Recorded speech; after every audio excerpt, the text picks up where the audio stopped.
Felicity, welcome to iFilm. Thank you. You play Bree. I do. A transsexual in this film.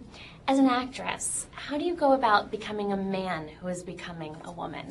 That's a great question, and I had no idea.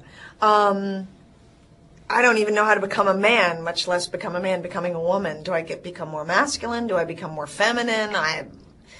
The first thing I had to do was I had to understand the internal emotional journey, aside from the gender issue and the externals and what she looks like or sounds like. And that's a story about, coming home to who you really are. It's a story about becoming who you really are. She has greater challenges than maybe some of us. And it's a story about self-loathing and a story about despair. And I certainly understood that. So from that, then I tackled the externals. And I said, all right, so what do I do? So I read autobiographies, I read biographies, I saw documentaries. I met with transgendered women. I went to transgendered conventions because I needed a broad spectrum from which to go, oh, I think a little of this. Oh, I think like that. Oh, there's the walk. Oh, that's how she uses her hands. I worked with a woman who coaches men who are becoming women because it's a very different task.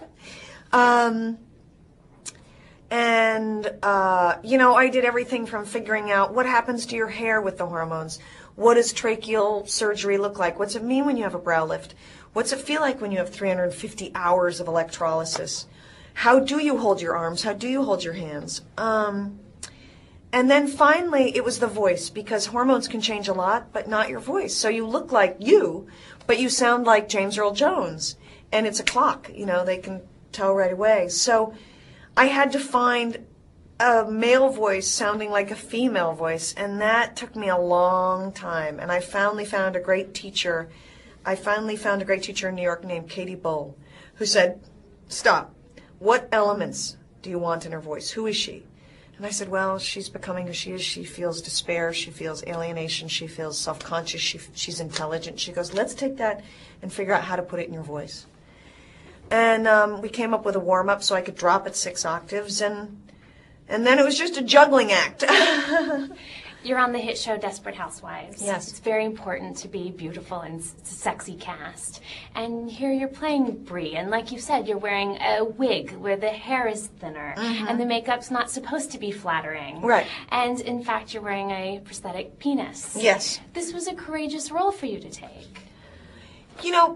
I don't think it was a courageous role because it reflects on my beauty. I've never been a beauty. My face is fine, but that's just not something that I was born with, so it's not like it was at risk. I think it was possibly a courageous role because there's so far to fall. You can mess it up so many different ways, but not because you're risking how you look. Okay, last question. Who would Bree's favorite Desperate Housewives character be? Bree. Of course, Bree Vandekamp. That she's so feminine and she's so organized. I have a feeling they're both Republicans. That she's so warm-hearted and wants to do the right thing. And yes, Bree Vandekamp. Her namesake.